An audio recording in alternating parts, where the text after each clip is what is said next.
Bonjour chers élèves de 6e, mais aussi de 5e. Alors, la semaine passée, je vous ai demandé à plusieurs occasions de tracer un segment AB sur votre cahier. Et au cours des activités que nous avons menées ensemble, nous avons vu apparaître une droite rouge, qui est la suivante. Évidemment, si je bouge le point A, eh bien la droite rouge bouge en conséquence. Nous avons donc remarqué que cette droite rouge-là était perpendiculaire au segment AB. Et si je bouge de nouveau le point A, je lui fais changer de place, la droite rouge est toujours perpendiculaire au segment AB. Alors rappelons désormais à quelle occasion on a dû tracer cette fameuse droite rouge. Alors pour cela, je vais remettre le point A sur la même ligne que le point B. Je vais en profiter pour déplacer un tout petit peu le point B. Voilà. Alors, la première fois qu'on a vu apparaître cette droite rouge, c'est lorsque je vous ai demandé de placer des points situés à égale distance du point A et du point B. Par exemple, lorsque je vous ai demandé de placer deux points, P1 et P2, tous les deux situés à 5 cm du point A et à 5 cm du point B. Pour cela, vous avez tracé deux cercles, un de centre A et de 5 cm de rayon, et vous avez ensuite tracé un cercle de centre B et de 5 cm de rayon. Ces deux cercles ont deux points d'intersection, le point P1 et le point P2. Le point P1 est sur le cercle de centre A et de 5 cm de rayon, donc il est situé à 5 cm du point A. Le point P1 est situé à 5 cm du point B, puisqu'il est sur le cercle de centre B et de 5 cm de rayon. Il en va de même, évidemment, pour le point P2. Ensuite, je vous ai demandé de placer deux nouveaux points, les points Q1 et Q2, tous les deux situés à 6 cm du point A et à 6 cm du point B. Pour cela, vous allez devoir tracer deux nouveaux cercles, de centre A pour l'un et de centre B pour l'autre, mais de 6 cm de rayon au lieu de 5 tout à l'heure.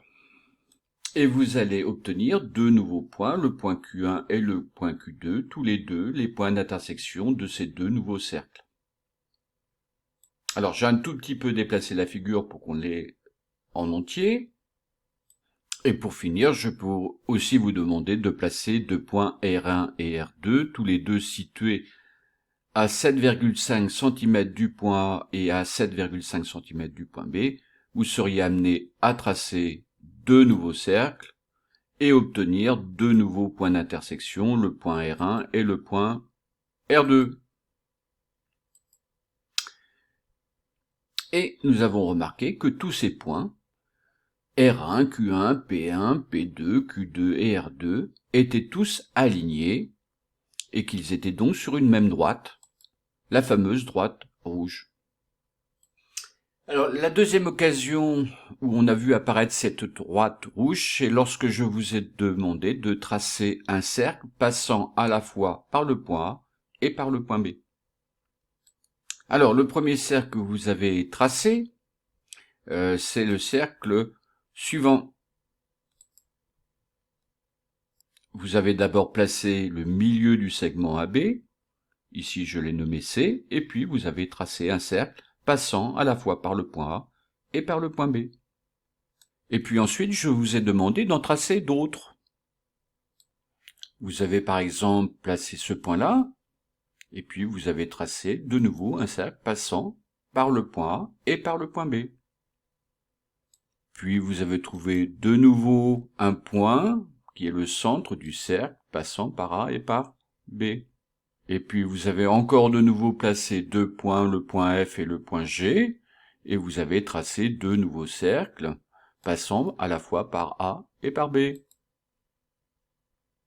Et puis finalement, vous vous êtes aperçu que tous les points, c'est-à-dire tous les centres de ces cercles, étaient alignés d'abord les uns avec les autres, et ils étaient tous encore sur cette fameuse droite rouge. Alors il est pour moi le temps de conclure cette première petite vidéo en vous disant simplement ceci.